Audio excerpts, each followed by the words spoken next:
আজকে ভিডিওটা একটা গল্প দিয়ে শুরু করা যাক। তো একটা গ্রামে দুজন সবজি ব্যবসায়ী ছিল, যারা দুজনেই সাধারণ ব্যবসায়ীদের মতো অল্প দামে চাষিদের কাছ থেকে সবজি কিনে সেগুলিকে ততদিন পর্যন্ত স্টোর করে রাখতো যতদিন না সেগুলির দাম বাড়ছে। মানে সেগুলিকে তারা অল্প দামে কিনে বেশি দামে বিক্রি করতো।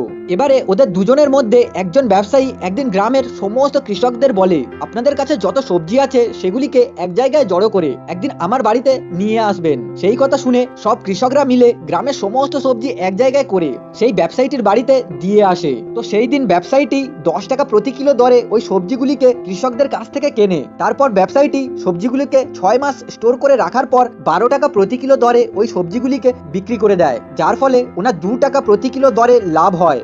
তো এবারে দ্বিতীয় ব্যবসায়ীটিও প্রথম ব্যবসায়ীটির মতো অল্প দামে সবজি কিনে সেগুলিকে বেশি দামে বিক্রি করে দিত।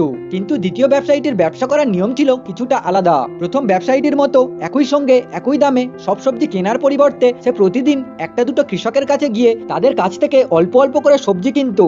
আর যেহেতু সে প্রতিদিন সবজি কিনতো, তাই সে প্রতিদিন আলাদা আলাদা দামে সেগুলিকে কিনতো, কোনোদিনও কম দামে আর কোনোদিনও অল্প একটু বেশি দামে। আর সে এই রকমটা প্রায় 10 দিন করতো। আর ওই 10 দিনে যে দামে সে সবজিগুলো কিনেছিল সেটার লিস্ট এইটা। যদি এগুলির এভারেজ প্রাইস বের করা হয় তাহলে প্রতি কিলোর দাম 9 টাকা 15 পয়সা হবে। এখন এই ব্যবসায়ীটিও 6 মাস ধরে তার কেনা সবজিগুলিকে স্টোর করে রাখতো, আর 6 মাস পরে ওই একই দামে মানে 12 টাকা প্রতি কিলো দরে ওই সবজিগুলিকে বিক্রি করে দিত। কিন্তু এই ব্যবসায়ীটির প্রথম ব্যবসায়ীটির তুলনায় 85 পয়সা বেশি লাভ হয়। আর এমনটা হওয়ার কারণ একটাই, আর সেটা হলো দুজনের সবজিগুলি কেনার নিয়মটা ছিল একটু আলাদা।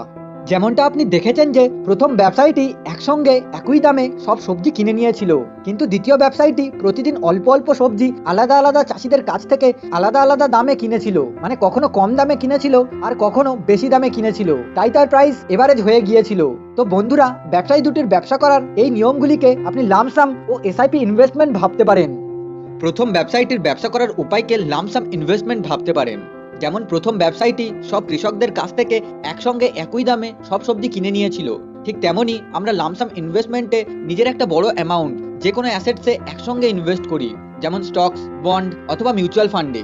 কিন্তু এসআইপি ইনভেস্টমেন্টের ক্ষেত্রে আমরা দ্বিতীয় ব্যবসায়ীটির মতো অল্প অল্প করে অ্যামাউন্ট ইনভেস্ট করি, যার ফলে আমরা আলাদা আলাদা প্রাইসে কেনার সুযোগ পাই, যাতে আমাদের প্রাইস এভারেজ হয়ে যায়।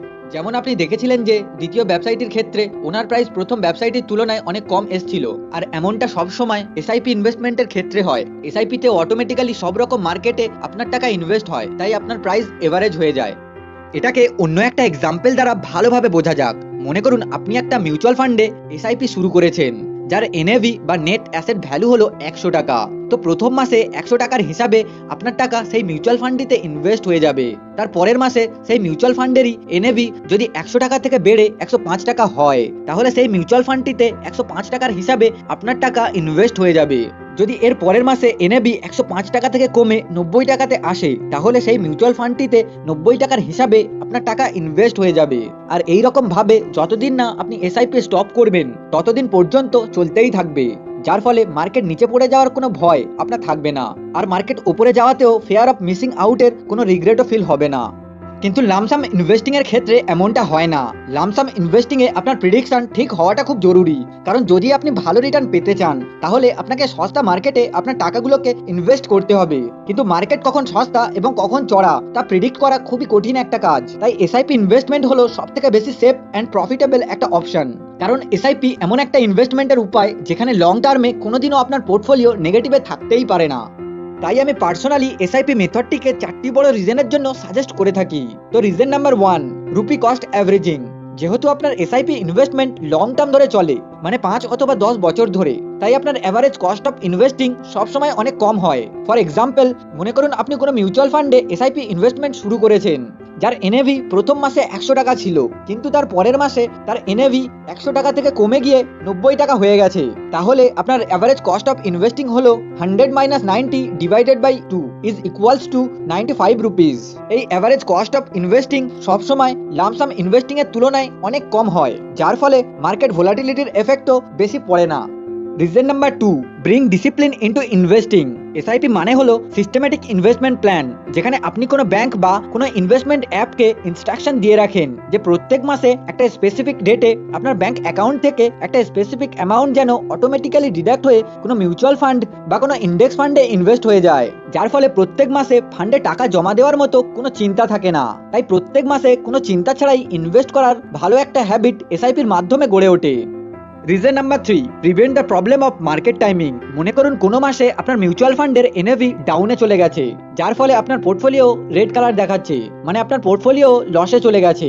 কিন্তু সেই সময়ে আপনি যদি মিউচুয়াল ফান্ডে এসআইপি কন্টিনিউ রাখেন, তাহলে সেই সময়ে আপনি একই টাকায় বেশি ইউনিট পাবেন, কারণ তখন এনএভির ভ্যালু অনেক কমে যাবে। তাই লং টার্মে এসআইপির কারণে আপনি অনেক প্রফিটে থাকবেন, আর মার্কেট ভোলাটিলিটিরও কোনো নেগেটিভ ইম্প্যাক্ট আপনার পোর্টফোলিওতে পড়বে না। Reason number 4, flexibility. এসআইপি আপনার লোনের ইএমআই অথবা ক্রেডিট কার্ডের পেমেন্টের মতো নয় যে যদি আপনি কোনো কারণে এসআইপি বন্ধ করে দেন তাহলে আপনাকে পেনাল্টি দিতে হবে, তা নয়। এসআইপি হলো আপনার ইনভেস্টমেন্ট, যেটাকে আপনি যখন চাইবেন তখন চালু করতে পারেন, আর যখন চাইবেন তখন বন্ধ করতে পারেন। সেটা সম্পূর্ণ আপনার ইচ্ছা। আপনার কাছে যখন টাকা থাকবে তখন আপনি ইনভেস্ট করতে পারেন, আর যখন আপনার কাছে টাকা থাকবে না তখন এসআইপি কে পজ করে রাখতে পারেন, কারণ এসআইপি আপনাকে ফ্লেক্সিবিলিটি প্রদান করে। তো বন্ধুরা, আমি বলছি না যে লামসাম ইনভেস্টমেন্ট খারাপ, লামসাম ইনভেস্টমেন্টেরও অনেক ফায়দা আছে। যদি আপনি ভালোভাবে রিসার্চ করতে পারেন আর ঠিকঠাকভাবে মার্কেটকে প্রেডিক্ট করতে পারেন, তাহলে আপনার জন্য লামসাম ইনভেস্টমেন্টের একটা ভালো উপায় হতে পারে। আর যদি আপনার কাছে ভালোভাবে রিসার্চ করার বা মার্কেটকে প্রেডিক্ট করার কোনো সময় না থাকে, তাহলে আপনার জন্য এসআইপি একটা ভালো ইনভেস্টমেন্টের উপায় হতে পারে। এবার আপনি কি করবেন সেটা আপনার ইচ্ছা। সবশেষে, যদি ভিডিওটা একটু ইনফরমেটিভ হয়ে থাকে তাহলে ভিডিওটাকে আপনার বন্ধু বান্ধব আত্মীয় স্বজনের সঙ্গে শেয়ার করুন, আর এইরকম ভ্যালুয়েবল ভিডিও সবার প্রথমে দেখার জন্য চ্যানেলটাকে সাবস্ক্রাইব করুন। কারণ আমার প্রাণের বন্ধুরা, আপনারা সবাই তো ভিডিওটাকে দেখছেন কিন্তু সাবস্ক্রাইব করছেন না, তাই অবশ্যই সাবস্ক্রাইব করুন।